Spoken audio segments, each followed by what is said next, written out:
Welcome to our YouTube channel nursing education video. এখন আমরা জানবো সেরা 10টি সরকারি ডিপ্লোমা নার্সিং বা diploma in nursing science and midwifery college বা ইনস্টিটিউটের তালিকা। ডিপ্লোমা নার্সিং কোর্সে আবেদন করতে চাইলে আপনাকে ইন্টারমিডিয়েট বা এসএসসি পাস করতে হবে, তারপরে আবেদন করতে পারবেন। এছাড়া পরের বছর বা তারপরের বছর সেকেন্ড টাইম বা থার্ড টাইম নার্সিং ভর্তি পরীক্ষা দেওয়া যায়, যেখানে কোনো নেগেটিভ মার্ক নেই। ছেলে মেয়ে সবাই আবেদন করতে পারবেন, যে কোনো গ্রুপ থেকে আবেদন করতে পারবেন। যে কোনো শিক্ষা বোর্ড থেকে আবেদন করা যাবে, কারিগরি বা মাদ্রাসা উন্মুক্ত যে কোনো শিক্ষা বোর্ড, আর্টস, কমার্স, সায়েন্স বা যে কোনো গ্রুপ থেকে আবেদন করা যাবে। এসএসসিতে 2.5, এসএসসিতে 2.5 থাকতে হবে, দুটো মিলে কমপক্ষে 6 পয়েন্ট থাকতে হবে। সরকারিতে ছেলেদের 10% সিট থাকবে, বেসরকারিতে ছেলেদের 20% সিট থাকবে। অর্থাৎ সরকারিতে মেয়েদের 90% সিট এবং বেসরকারিতে 80% সিট থাকবে। সরকারিতে পড়াশোনা সম্পূর্ণ ফ্রি এবং বেসরকারিতে টাকা দিয়ে পড়তে হয়। বেসরকারিতে আনুমানিক 1.5 থেকে 3 লক্ষ টাকা খরচ হতে পারে থাকা খাওয়া ব্যতীত। আর সরকারিতে থাকা খাওয়া সহ সর্বোচ্চ মানে এ টু জেড নিজের সব খরচ মিলিয়ে বই, খাতা, কলম বা পোশাক ইত্যাদি মিলিয়ে 20 থেকে 30 হাজার টাকা খরচ হতে পারে। তবে কোনো কোনো জায়গায় সব মিলিয়ে যেহেতু বৃত্তি বা স্কলারশিপের ব্যবস্থা রয়েছে, সরকারিতে মোট কথা সম্পূর্ণ ফ্রি।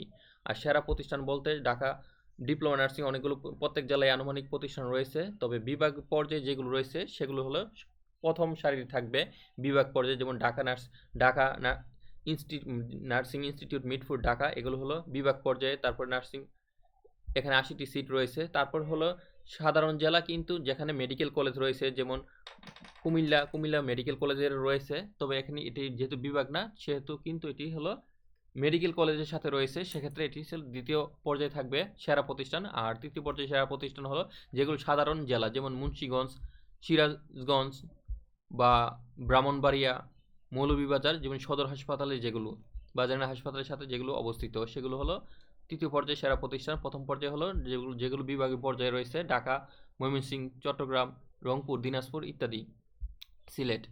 আর দ্বিতীয় পর্যায়ে সেরা প্রতিষ্ঠান হলো যেগুলোতে সাধারণ জেলা কিন্তু মেডিকেল কলেজ রয়েছে সেগুলো। তো ঢাকা ইনস্টিটিউট, মিটফোর্ড, এখানে 80টি সিট।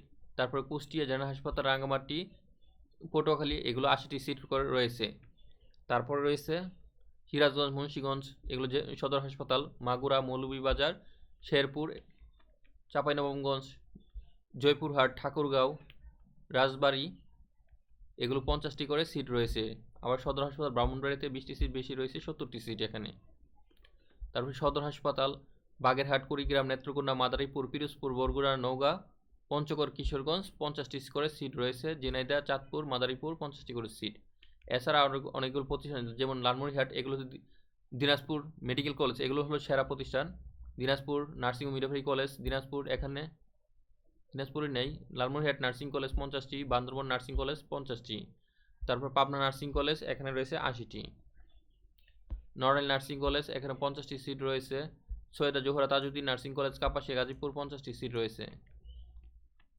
তারপরে সে নার্সিং ও মিডওয়াইফারি কলেজ কুমিল্লা, 80টি সিট রয়েছে। নার্সিং ও মিডওয়াইফারি কলেজ ফরিদপুর 80টি, খুলনা, বগুড়া, দিনাজপুর, অর্থাৎ যেগুলোতে 80টি সিট রয়েছে সেগুলো হলো যত বেশি সিট বুঝতে হবে তত বেশি ভালো প্রতিষ্ঠান, মানে সেরা প্রতিষ্ঠান, যেগুলো এগুলো মেডিকেল কলেজের সাথে অবস্থিত।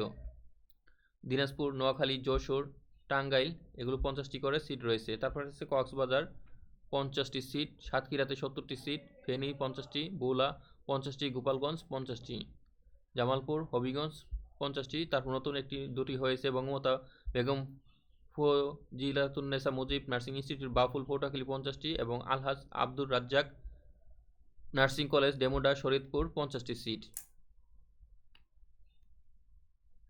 নার্সিং বিষয়ে যে কোনো প্রশ্ন বা জিজ্ঞেস থাকলে ভিডিও নিচে কমেন্ট বক্সে কমেন্ট করে প্রশ্ন করুন।